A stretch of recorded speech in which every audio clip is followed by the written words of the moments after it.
मैं विपिन सिंह फिर से आपके सामने हूं और फटाफट से स्टार्ट करते हैं लेक्चर नंबर 3 जो कि है क्या है बेटा, गतिमान आवेश और चुंबकत्व का। तो बायो सावर्ट का नियम जो है हमने लास्ट लेक्चर में पढ़ा था, जो कि फ्राइडे को क्लास थी। और कल बेटा छुट्टी थी तो कैसे होगी क्लास, कल संडे था ना बच्चे। क्लास कल नहीं हुई क्योंकि छुट्टी थी, उसके पहले बापूजी का जन्मदिन था, है ना, तो 2 दिन छुट्टी हो गई। फ्राइडे को क्लास थी, अब फिर से क्लास है, क्लास थोड़ी मिस हुई है। राय राय राय करके जल्दी से क्लास स्टार्ट करते हैं फटाफट से जोश के साथ। बहुत मजा आने वाला है इस क्लास में, मैं बता रहा हूँ, बहुत मजा आने वाला है। आइए बारीकियां सीखेंगे, बायो सावर्ट के नियम को सीखेंगे और फाउंडेशन क्लास है एक तरह से। ये आगे आने वाला जो चैप्टर का फ्लो है पूरा, ये डिपेंड करेगा बायो सावर्ट के नियम पर, कितने बच्चे समझ पाते हैं और कितने बच्चे सही से सुनते हैं रेगुलरली। अगर ध्यान दे रहे हैं आप तो मजा आ जाएगा। बहुत सारे बच्चे दिख रहे हैं, कुसुम, राय, शिवम, नित्या, काफी सारे बच्चे दिख रहे हैं, प्रीति, हाँ, राकेश, बबलू, किशन, नितेश, विशाल, बहुत सारे बच्चे हैं, प्रतिमा, शिव कुमार, बिल्कुल बिल्कुल बिल्कुल, बहुत सारे बच्चे दिख रहे हैं। मजा ही आ गया देख के आपको। चलिए, ये चैप्टर है आपका, चैप्टर में जो हम पढ़ने वाले हैं, जो हम सीखने वाले हैं और जो जानने वाले हैं। और ये मैं बता दूं कि बहुत बहुत बहुत इंपॉर्टेंट चैप्टर है ये चैप्टर। सिर्फ आपको ऐसा नहीं है कि आप सिर्फ थ्योरेटिकली पढ़ रहे हैं, बल्कि इस चैप्टर में आप वो चीजें कर पाएंगे और उस चीजों को फील कर पाएंगे कि हाँ ये चीजें हो रही हैं। जैसे अभी तक करंट बह रहा था, इलेक्ट्रॉन कैसे घूम रहे हैं, ये हो रहा है, वो आप नहीं समझ पा रहे थे। लेकिन अब जैसे कि इसमें हम मोटर वगैरह का सिद्धांत आगे आएगा, हम देखेंगे प्रेरण का नियम वगैरह देखेंगे, ठीक है, रॉड वगैरह घूमेगी, चुंबकीय क्षेत्र की बात करेंगे, तो इसको आप थोड़ा थोड़ा थोड़ा थोड़ा क्या करेंगे, विजुअलाइज कर पाएंगे बहुत ही मजेदार तरीके से। तो हमने ये पढ़ लिया, ये पढ़ लिया, ये पढ़ रहे हैं, और इसके बाद धारावाही लूप के कारण चुंबकीय क्षेत्र निकालना ये सीखेंगे। और एम्पियर का नियम जब आएगा उसके बाद ही बाकी की सारी चीजें पढ़ेंगे। किताब में लौट पौट के बहुत जो है अलग अलग चीजें लिखी गई। किताब का फ्लो बहुत गंदा है, मतलब अजीब है।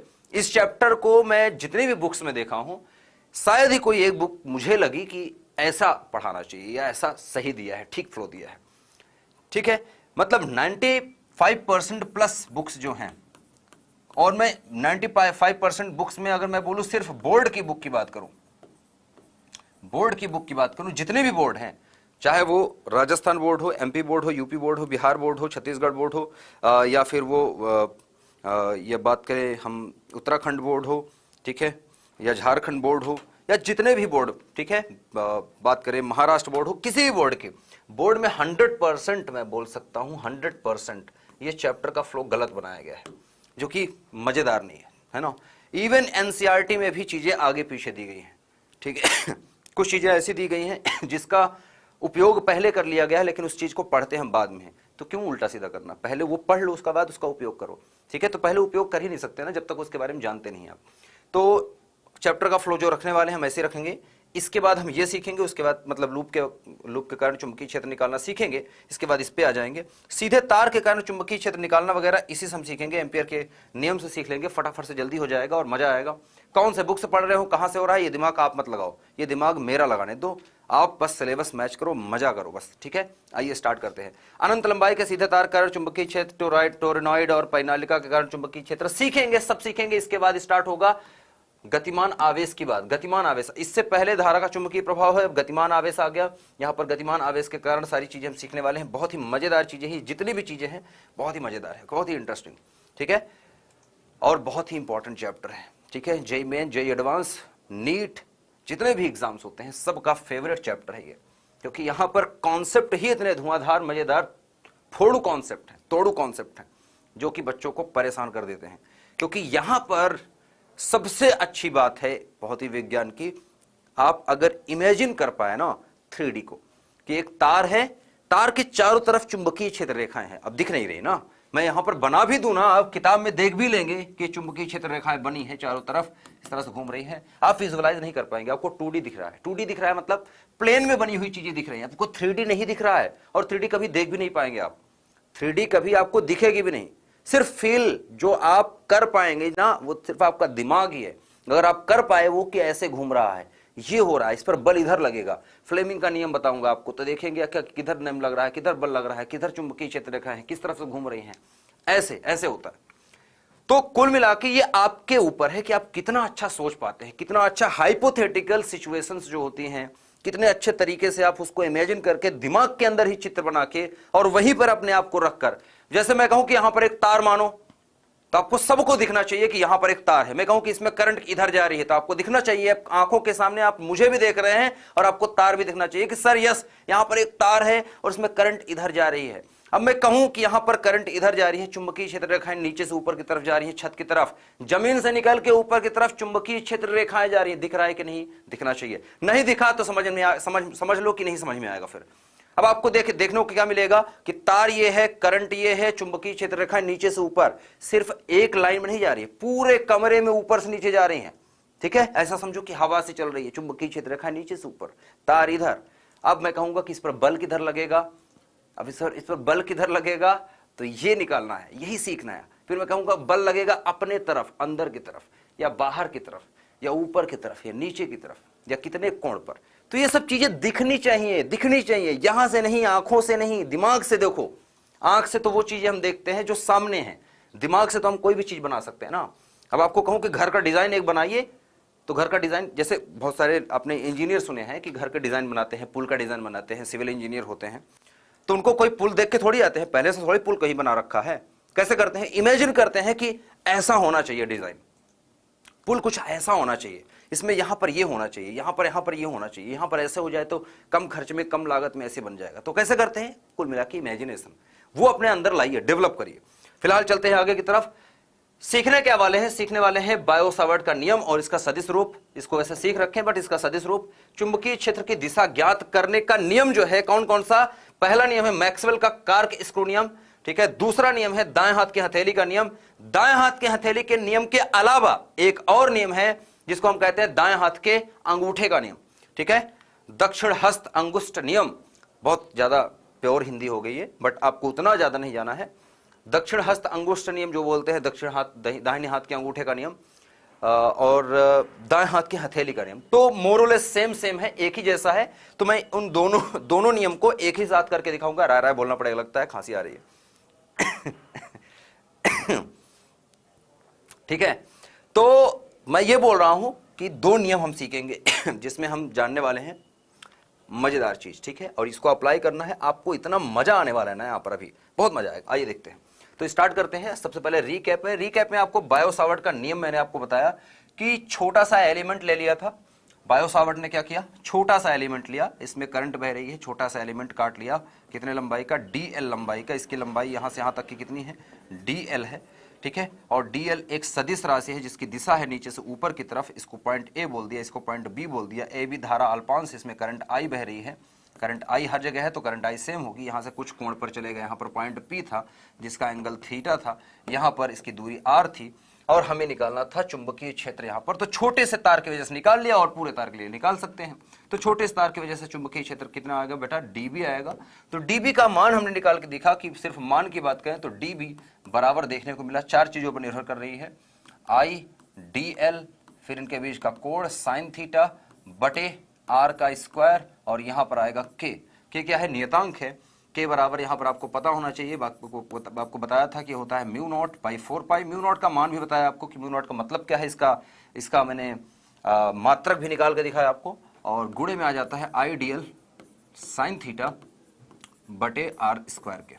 इसके बारे में कुछ और जानेंगे, अभी ये खत्म नहीं हुआ है, इसके बारे में कुछ और इसकी खासियत है जो कि हमें जानना है। स्टार्ट करते हैं।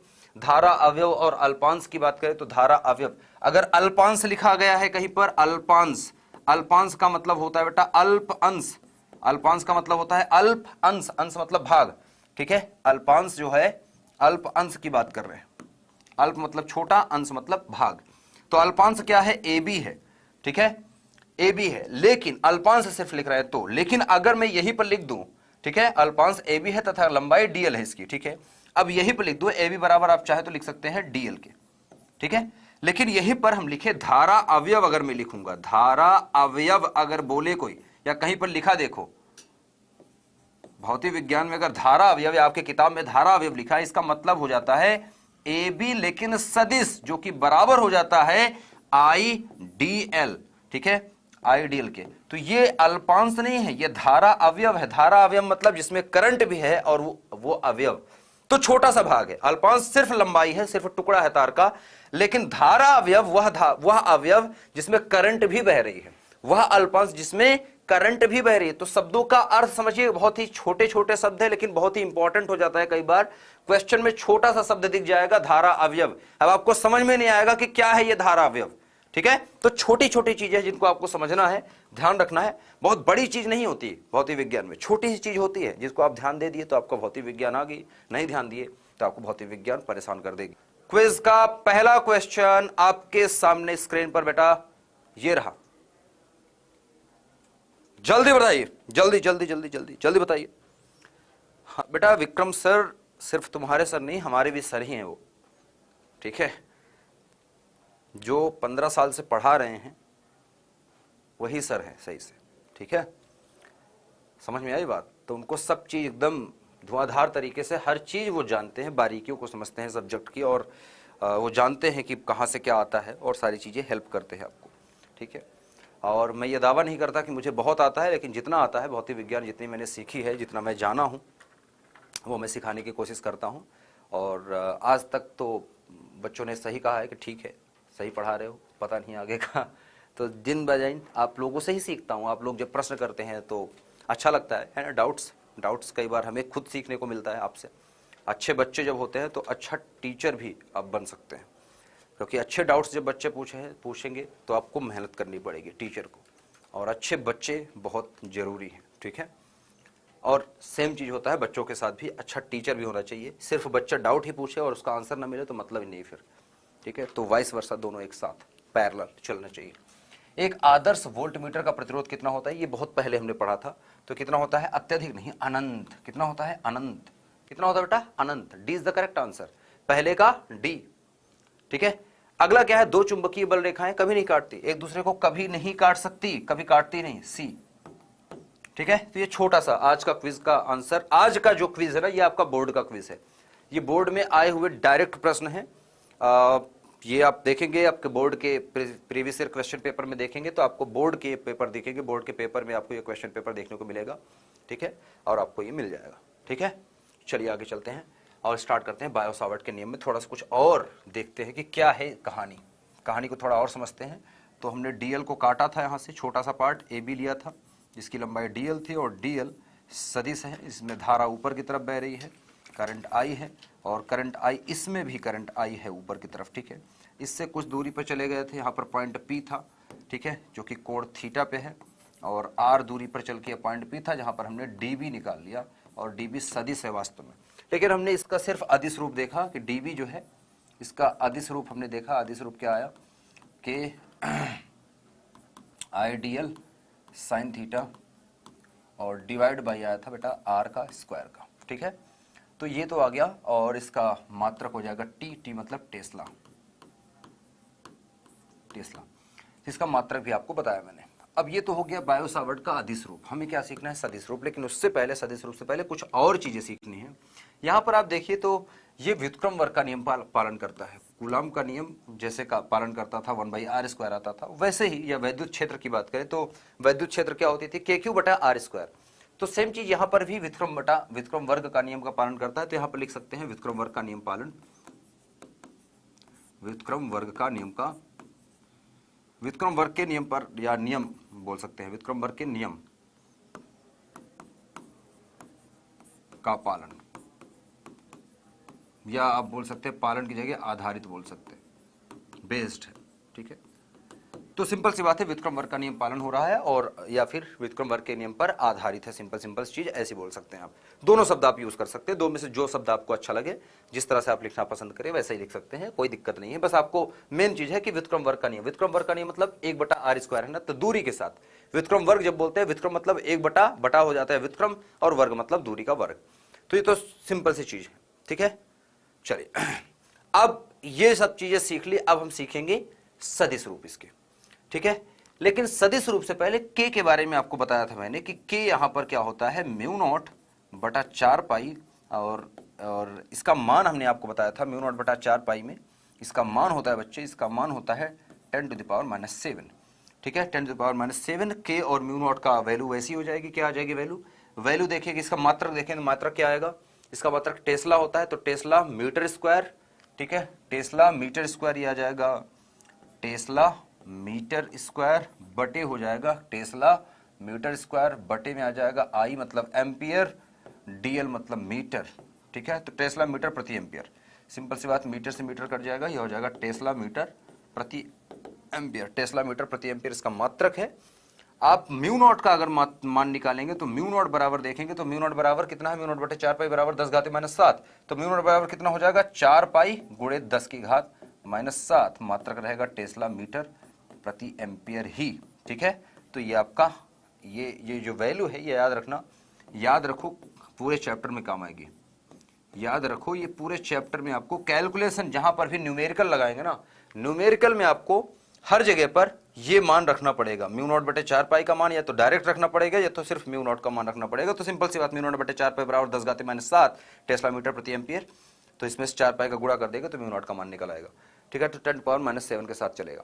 ये तो हो गई छोटी सी वो बात जो आपको कैलकुलेट करने में मदद करेगी। तो ये याद रखें, म्यू नॉट का मतलब क्या है, पारगम्यता होती है, चुंबकन पारगम्यता, जिसको हमने आपको बताया कि मतलब क्या है इसका, या चुंबकनशीलता जिसका मतलब आपको बताया। अब किसी अन्य माध्यम के लिए अगर मैं बात करूं, अभी तो ये वायु या निर्वात के लिए देख रहे हैं जब म्यू नॉट लिख रहे हैं, किसी अन्य माध्यम में अगर देखेंगे, किसी अन्य माध्यम में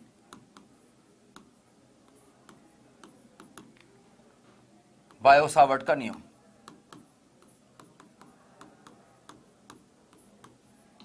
बायो-सावर्ट या सेवर्ट का नियम, जो भी आप लिखना चाहें, राजस्थान बोर्ड की किताब में बायो-सावर्ट की जगह बियो-सावर्ट लिखा है, बट कोई दिक्कत नहीं, आप समझ सकते हैं। बायो-सावर्ट का नियम, अब बायो-सावर्ट का नियम किसी अन्य माध्यम में देखेंगे तो डीबी ही आएगा, डीबी बराबर आ जाएगा, ध्यान से देखिएगा, म्यू नॉट बटे 4 पाई था ना अभी तक, ठीक है, ये बंद हो जाएगा, म्यू नॉट की जगह म्यू आ जाएगा, सिंपल सी बात, बटे 4 पाई, बाकी कोई परिवर्तन नहीं, I D L sine theta बटे आर का वर्ग। तो ये हो गया किसी अन्य माध्यम में। अंतर समझ में आ रहा है ना, इसमें अंतर क्या है, ठीक है, मात्रक वही रहेगा टेस्ला, तो मात्रक टेस्ला ही है। अंतर समझ में क्या आ रहा है ना, अंतर यहाँ पर ये है कि यहाँ पर जो म्यू है, म्यू जो है ये है माध्यम की निरपेक्ष चुंबकनशीलता, ठीक है, निरपेक्ष चुंबकनशीलता।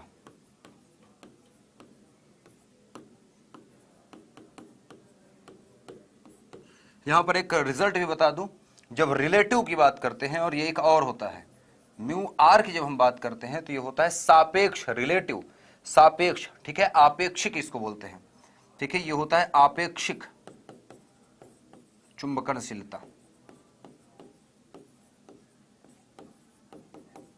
इन तीनों में अंतर आपको पता होना चाहिए, ठीक है। म्यू नॉट भी लिख दे रहा हूं, म्यू नॉट क्या है, वायु या निर्वात की,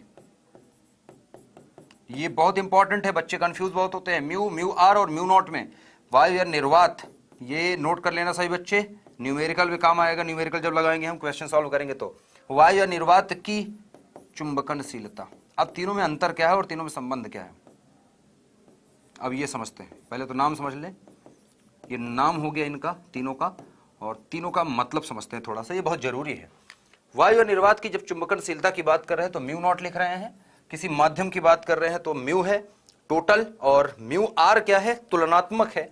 अब तीनों की बात करें तो म्यू नॉट का मात्रक आपको पता है, इसका मात्रक क्या है, इसके मात्रक की बात करें तो इसका मात्रक है टेस्ला मीटर प्रति एम्पियर। इसके मात्रक की बात करें तो इसका मात्रक भी है टेस्ला मीटर प्रति एम्पियर। इसका कोई मात्रक नहीं होता, मात्रक विहीन। देखने में चुंबकनशीलता लगा है ना, लेकिन आपेक्षिक है, ये तुलनात्मक है, रिलेटिव है, इसका कोई मात्रक नहीं, मात्रक विहीन। ये 1 नंबर क्वेश्चन में पूछा जाता है और पूछा जाता रहेगा बोर्ड में, ये याद रखिएगा। 1 नंबर के लिए ये सवाल आता है, ज्यादा से ज्यादा सही विकल्प पूछ लिया जाता है कि म्यू आर का मान कितना हो, मात्रक है, तो मात्रक इस तरह से कई सारे मात्रक लिख देंगे और लास्ट में ऑप्शन लिखा रहेगा कि कोई नहीं मात्रक होता। क्यों ऐसा है, क्यों ऐसा है, अब क्यों का मतलब समझें। इन तीनों में संबंध बताऊंगा तब आपको समझ में आएगा। तीनों की बात कर रहे हैं तो इसका मात्रक टेस्ला मीटर प्रति एम्पियर, टेस्ला मीटर प्रति एम्पियर, इसका मात्रक है ही नहीं। तो रीजन ये है, संबंध की बात करते हैं जब हम, जब तीनों में संबंध की बात करते हैं, बहुत ही बेसिक बहुत चुटपुट सी चीजें हैं, बहुत छोटी छोटी चीजें हैं, एक एक लाइन की चीजें हैं, संबंध वाली चुटपुट सी चीजें हैं, मैं बता रहा हूं, बहुत छोटी छोटी, जो आंखों को कई बार दिखती तो है लेकिन उस पर दिमाग इतना ध्यान नहीं देता कि ये जरूरी भी हो सकता है, लेकिन वो जरूरी होता है। इतना छोटा सा शब्द होगा, पूरी किताब पढ़ेंगे तो उसमें सिर्फ एक लाइन लिखी होगी कहीं, पूरे किताब में, इस चैप्टर के पूरे किताब में, आप पूरे चैप्टर में आप देखेंगे 15-16 पेज का जो चैप्टर है उसमें देखेंगे सिर्फ एक लाइन मिलेगी आपको जहां पर लिखा होगा मात्रक विहीन, बस इतना ही लिखा होगा, मात्रक विहीन, इतना ही लिखा होगा, लेकिन वो लाइन बच्चों से छूट जाती है, कई बार टीचर भी छोड़ देते हैं। तो ये जरूरी है, ये जरूरी है क्योंकि ये बहुत बेसिक चीज है, ठीक है, बहुत बेसिक चीज है, जरूरी है, जानना है। क्या होता है संबंध? संबंध होता है कि म्यू बराबर होता है म्यू नॉट और गुणे में होता है म्यू आर के। तो इसीलिए देखो, अब इसका मात्रक तो है लेकिन इसका मात्रक नहीं होता, क्यों? क्योंकि म्यू आर बराबर हम लिखते हैं म्यू बटा म्यू नॉट, ठीक है, तो म्यू बटा म्यू नॉट लिखते हैं, तो ऊपर भी मात्रक सेम, नीचे भी मात्रक सेम, तो मात्रक मात्रक कट गया, ये सिर्फ नंबर आएगा, सिर्फ मान आता है, म्यू आर का मान कुछ होता नहीं। जैसे आपको याद करवाऊं कि कैसे, ये कैसे है, जैसे कि आपको एक चीज पढ़ाया था एप्सिलॉन नॉट, एप्सिलॉन आर और एप्सिलॉन, इसमें भी संबंध दिखाया था, तो मैंने बताया था एप्सिलॉन आर का मान नहीं होता, एप्सिलॉन आर दिखाया था मैंने, एप्सिलॉन बटा एप्सिलॉन नॉट होता है, ठीक है, ये आपको पढ़ाया था। कौन से चैप्टर में? दूसरे चैप्टर में, जहां पर हमने सीखा था संधारित्र, जहां पर हमने परावैद्युतांक सीखा था, ठीक है, परावैद्युतांक के बारे में जहां पर सीखा था। तो यहां पर भी देखिए, यहां पर भी क्या है, ऊपर नीचे मात्रक है, तो ऊपर नीचे का मात्रक कट गया, इसका मात्रक नहीं होता, कोई मात्रक नहीं होता, सिर्फ नंबर आता है, तभी तो लिखा रहता था परावैद्युतांक के बराबर 5, इसी को के भी बोला जाता है, के या ई सॉरी एप्सिलॉन आर एक ही चीज है, और इसका मान सिर्फ होता है जैसे 5, 4, 2, 1, कुछ मान होगा, मात्रक नहीं होगा, ठीक है। सेकंड नंबर चैप्टर जो आपको पढ़ाया था, यही पढ़ाया था ना, इन तीनों को सेम चीज तो है। ये वैद्युत क्षेत्र की जब बात कर रहे थे तो एप्सिलॉन था, ठीक है, अब यहां पर बात करें तो म्यू है, तो वहां पर एप्सिलॉन नॉट हुआ करता था, यहां पर म्यू नॉट है, यहां पर एप्सिलॉन आर होता था, यहां पर म्यू आर है, यहां पर एप्सिलॉन होता है, यहां पर म्यू है। समझ में आई बात? रिलेट कर पाए, चीजों को कर पाए ना, ये याद करने वाली चीज है, ठीक है, एक्स्ट्रा है ये, इसको आप ब्रैकेट में एक्स्ट्रा में लिख लेना ताकि आपको ये ध्यान आ जाए, इन सबको देखो तो वो भी ध्यान आ जाना चाहिए कि आपको ने पढ़ा है, ये ध्यान दिया है। तो छोटी छोटी जो चीजें हैं उनको ध्यान देते रहिए, मजेदार जो चीजें हैं, ठीक है, और भूलना बिल्कुल नहीं है, और छोटी चीज को कभी भी छोटी मत समझना, वही सबसे बड़ी बन जाती है, जब आप छोड़ देते हैं उसको, नजरअंदाज कर देते हैं ना, तो वही सबसे बड़ी चीज बन जाती है, और फिर आपका पैर पकड़ के वही आपको नीचे गिरा देती है, सक्सेसफुल होने से कई बार रोकती है चीजें। बहुत छोटी चीज आपको परेशान करती है, बड़ी चीज कभी नहीं परेशान करेगी, याद रखना। पूरे लाइफ में जब आप थोड़ा सा, अभी तो घर वाले हैं, जब खुद से आप डिसीजन लेने लगेंगे, खुद से सोचना पड़ेगा, काम करेंगे, जॉब करेंगे या कुछ भी करेंगे, बिजनेस करें, जॉब करें, जो भी करें, छोटी छोटी चीजें आपको परेशान करेंगे, बहुत बड़ी चीज परेशान नहीं करती कभी, बहुत बड़ी चीज कभी परेशान करती है, 2, 4, 10 साल 20 साल में कोई एक बार बहुत बड़ी घटना हो गई तो आप परेशान हो गए, लेकिन जो दिन में आप परेशान होते हैं, डे बाय डे, पूरे दिन में परेशान हो गए, थोड़ी थोड़ी, एक एक दिन, 2-2 दिन में छोटी छोटी परेशानियां ही करेंगी, ठीक है। तो बस चलिए आगे चलते हैं, सदिश रूप देखते हैं।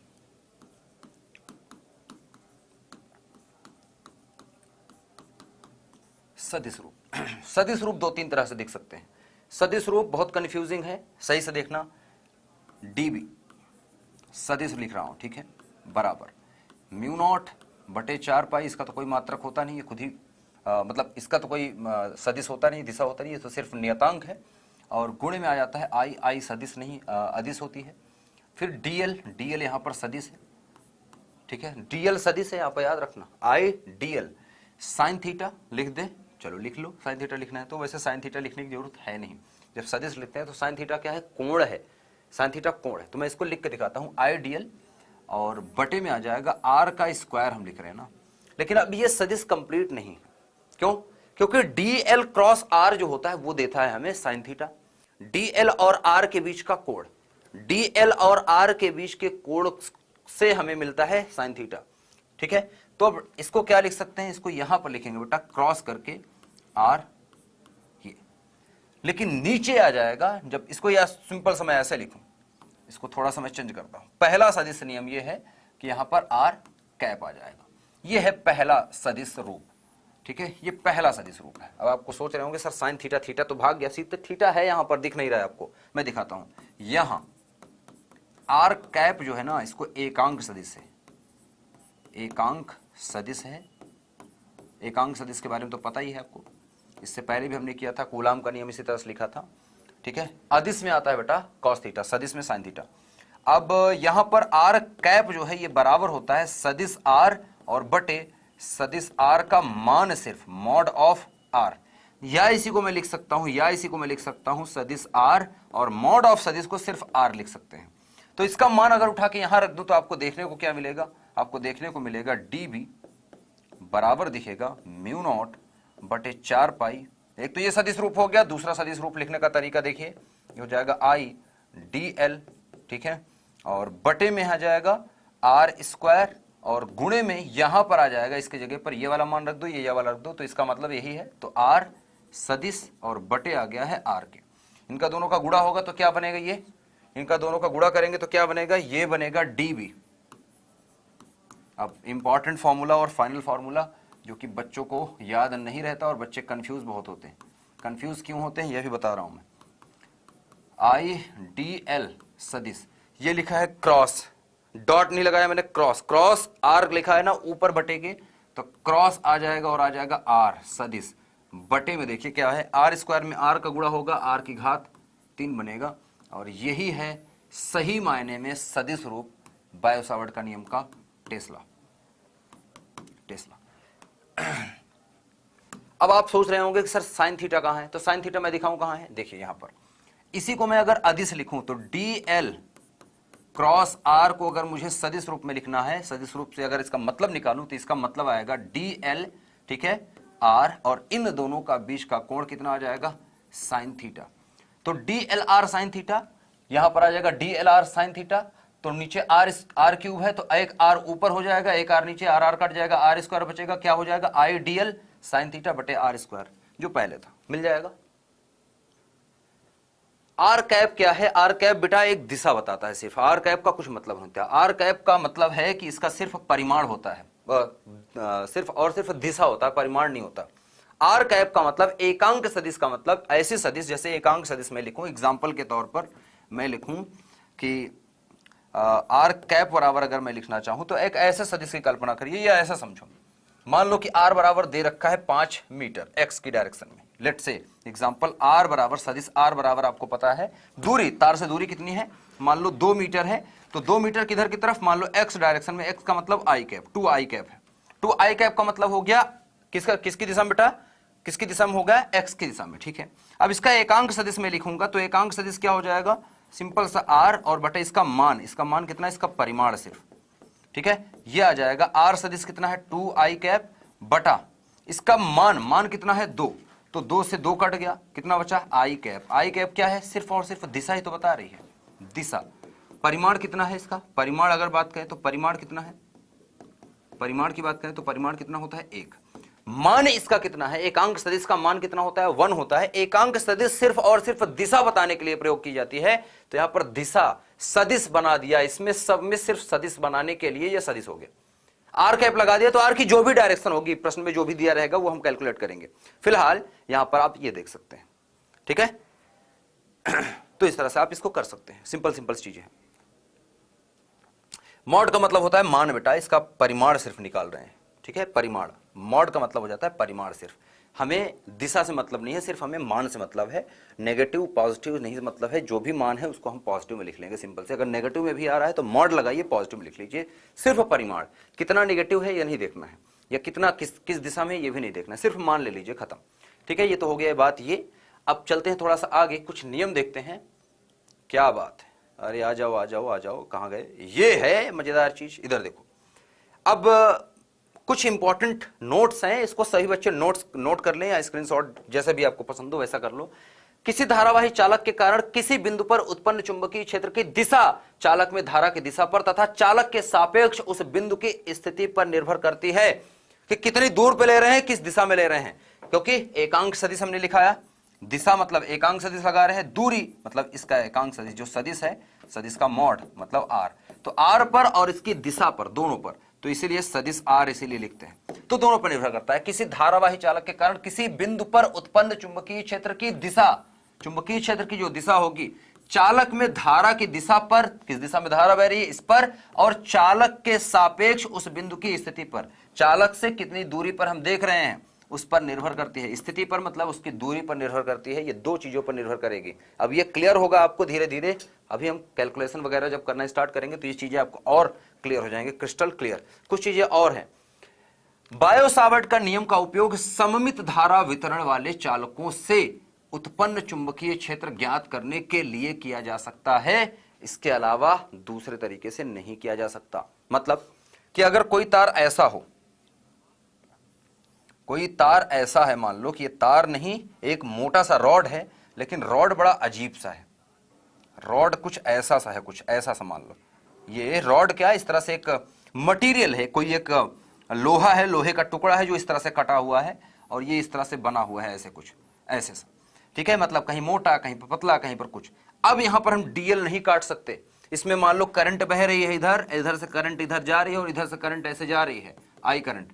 इसके कारण मैं अगर यहां पर मुझे बी बिंदु पर चुंबकीय क्षेत्र निकालना है, नहीं निकाल सकता। क्यों नहीं निकाल सकता? सममित धारा वितरण नहीं है, धारा वितरण सममित नहीं है, असममित है, ठीक है। क्योंकि डीएल एलिमेंट काटेंगे तो यहां पर मजा नहीं आने वाला है, क्योंकि धारा फैली हुई है यहां पर, ठीक है। तो सिंपल सी बात है, सममित धारा वितरण होना चाहिए। तो ये मैं हटा रहा हूं, ये तो आपको सिर्फ समझाने के लिए हो गया। सममित मतलब धारा का वितरण समान होना चाहिए। एक लास्ट है कि बायो-सावर्ट का नियम का थोड़ा सा और कुछ जानिए इसके बारे में। नोट पॉइंट है, सारे नोट पॉइंट्स हैं ये। बायो-सावर्ट के नियम का प्रयोग द्वारा सत्यापन नहीं किया जा सकता। प्रयोग द्वारा सत्यापन नहीं कर सकते आप। क्यों? रीजन क्या है इसका? रीजन ये है क्योंकि धारावाही अल्पांश जो हम काटते हैं ना, डीएल, प्राप्त करना प्रायोगिक रूप से संभव नहीं है। अब सोचिए, हम कल्पना कर लेते हैं कि ये तार है, तार में हमने कहा कि ये यहां से यहां तक, ए से बी तक का टुकड़ा जो है ये डीएल है। इसको काट के अलग कर दो तब तो संभव है प्राप्त करना, लेकिन तार में लगा हुआ ही हम सोच लें कि इसको अलग मान के हल कर लेते हैं, तो ये सिर्फ मान के ही हल कर रहे हैं। हम यहां पर बी निकाल रहे हैं। हम यहां पर एक्चुअली अगर देखा जाए तो ये प्रायोगिक नहीं, प्रयोग नहीं कर सकते कि ये डीएल मान लें और इसको काट के अलग मान सके, काट के निकाल सके, ऐसा नहीं संभव है ना। ये है तो है, ठीक है। अब पूरे तार का एक छोटा सा भाग है, लेकिन वो भाग अलग नहीं है, वो तार का ही हिस्सा है, तो इस वजह से ये प्रायोगिक रूप से संभव नहीं है, ठीक है। ये बहुत बारीक चीजें हैं, छोटे छोटे पॉइंट्स हैं, ये ऐसे पॉइंट्स हैं जो कि आपको किताब में शायद ही दिखे, ठीक है। ढूंढने पर बहुत कहते हैं ना वो, जैसे चील की नजर से देखेंगे ना, बाज की नजर से, तब शायद आपको ये पॉइंट्स देखने को मिलेंगे। अदरवाइज ये पॉइंट्स आपसे मिस हो जाएंगे और इस पर इतने टीचर्स भी ज्यादा ध्यान नहीं देते। हालांकि ये बहुत इंपॉर्टेंट चीजें हैं, मुझे लगता है कि बच्चों को पता होने चाहिए, ये चीजें बहुत ही जरूरी हैं, ठीक है। हाइपोथेटिकल चीजें नहीं है, ठीक है, जरूरी है, ये पता होनी चाहिए आपको, ठीक है। तो ये चीजें आप जानिए और इसका जो बायो-सावर्ट का नियम का सही मतलब है वो भी समझने में ये मददगार होंगे। तो ये नोट करके रखिए इनको, ठीक है। चलिए, ये तो बात वो हो गई जो कि इंपॉर्टेंट थी। अब बायो-सावर्ट का नियम यहीं पर करते हैं खत्म। अब आगे चलते हैं। बायो-सावर्ट का नियम का उपयोग अभी करते रहेंगे, बायो-सावर्ट पूरे चैप्टर में लगेगा, ठीक है। चलिए आगे चलते हैं। मैक्सवेल का कार्क स्क्रू नियम हमें पढ़ना है। मैक्सवेल का कार्क स्क्रू नियम क्या है? स्क्रू जानते हो, पेचकस देखो कभी, पेचकस किसी ने देखा है? पेचकस, पेचकस तो दिखे होगे ना। कोई स्क्रू कभी कसे होगे, नट बोल्ट कभी कसे होगे, कसे तो होगे, ठीक है, देखे होगे ना। स्क्रू, स्क्रू, स्क्रू ड्राइवर जिसको बोलते हैं, पेचकस। तो पेचकस क्या होता है? ये पेन को पेचकस समझिए। आज आपके पास मान लो पेचकस नहीं है, आपके पास क्या है? ये है पेन। पेन को समझो कि पेन की जो नोक है ना, ये स्क्रू गेज ही है आपका, मतलब स्क्रू गेज बोल रहा हूं, ये आपका कार्क स्क्रू, जो आप पेचकस बोल रहे हैं, ये पेचकस ही है आपका। ये नोक जो है यही से कस रहे हैं आपको पकड़ के। हाथ कैसे घूमेगा आपका? हाथ से आप पेचकस को पकड़ते हैं, ऐसे पकड़े हैं पेचकस, ये पकड़ा है, हाथ देखिए कैसे घूमेगा। दीवार में मान लो यहां पर मान लो एक टेबल पर, नीचे आप किताब पर सोचिए, आपकी किताब जो है वहीं पर एक स्क्रू है, या आप मान लो कि कोई चीज कस रहे हैं, कैसे कसते हैं? इधर घुमाते हैं, किधर? ये हाथ घूम रहा है, किधर? ये। आप क्या कहिए, इसको पकड़े और ये घुमाए तो क्या करता है? पेचकस आगे अंदर जाता है ना, कसते हैं तो पेचकस नीचे की तरफ धंसता चला जाता है। जितना कसेंगे, जैसे यहां से मैं कसूं, मान लो ये हाथ देखो, मैं इसको हाथ को घुमाऊंगा और देखना पेचकस आगे की तरफ जाएगा। मैं इसको जब घुमाऊंगा तो ये पेचकस आगे की तरफ बढ़ेगा। ये देख रहा है, पेचकस आगे बढ़ रहा है, पेचकस आगे बढ़ता हुआ दिख रहा है। ये घुमाता चला जा रहा हूं, घुमाता चला जा रहा हूं, घुमाता चला जा रहा हूं, पेचकस आगे। कैसे घुमा रहे हैं? सबसे इंपॉर्टेंट चीज क्या है यहां पर, ध्यान देने योग्य बात क्या है यहां पर, ध्यान कहां देना है, ध्यान ये देना है बेटा कि जब आप पेचकस को घुमा रहे हैं, ठीक है, आप पेचकस को जब घुमा रहे हैं बेटा,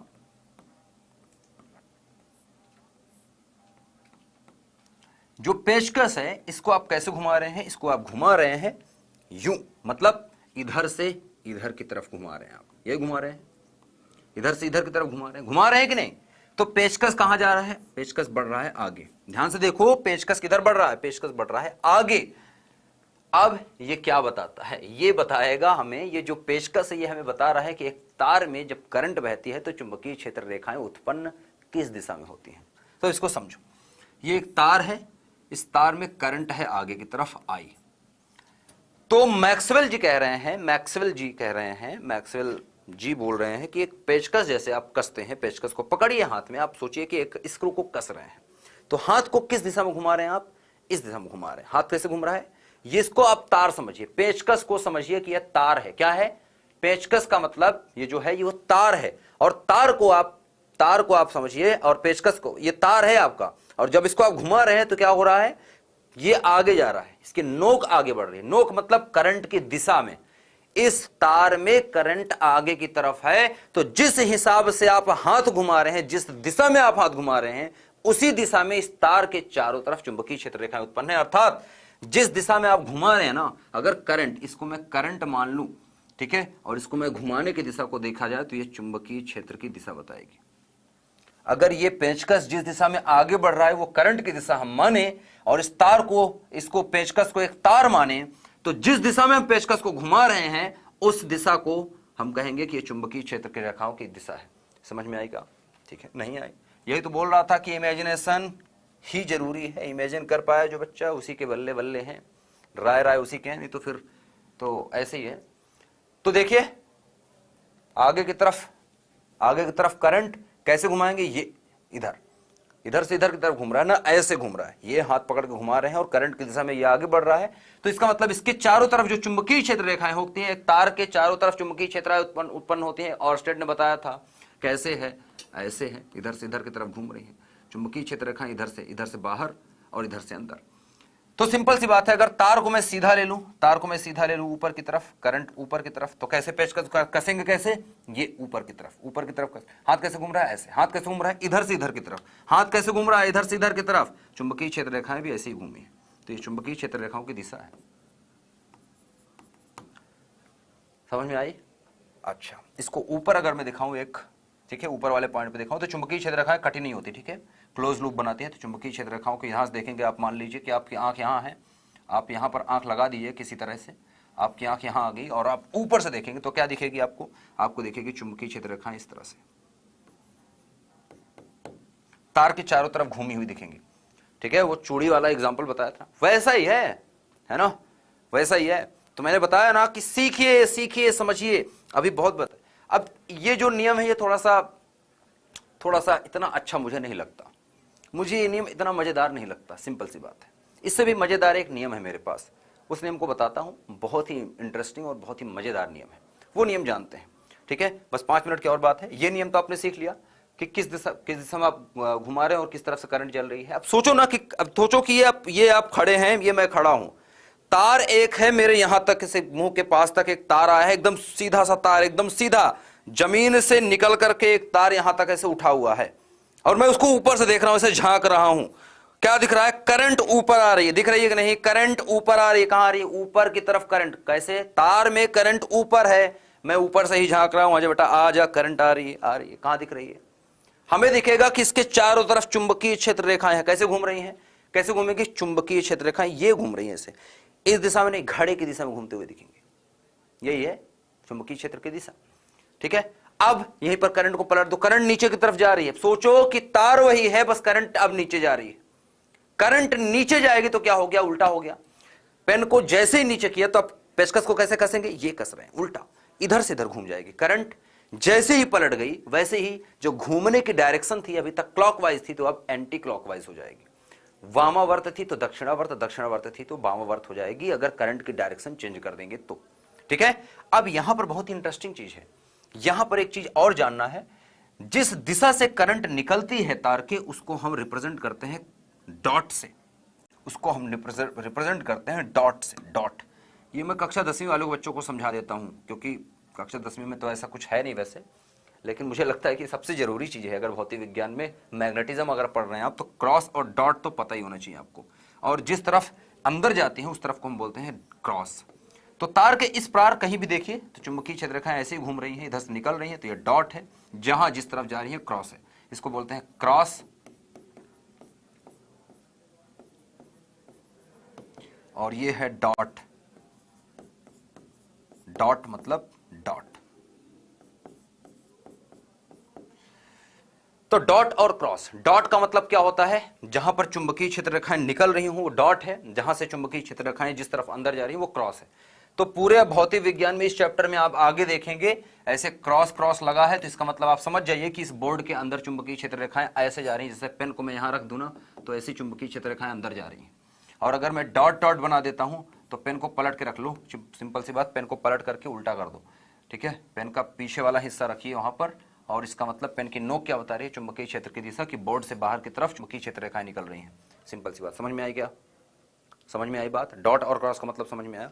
अच्छा, इसके बारे में मैं इस नियम के अलावा भी और जो नियम है उसको मैं आपको नेक्स्ट लेक्चर में बताऊंगा, इस लेक्चर में नहीं। तो जो नेक्स्ट लेक्चर में आपको बताने वाला हूं वो मास्टर नियम होगा, और मैं आपको यकीन दिलाता हूं कि ये वाला नियम आप भूल जाओगे, कोई दिक्कत नहीं। वो नियम इतना आसान है ना, जो मैंने आपको नियम आपको बताऊंगा वो, अब देखो इसमें सिंपल सी बात ये, जब तार सीधा है तभी काम देगा।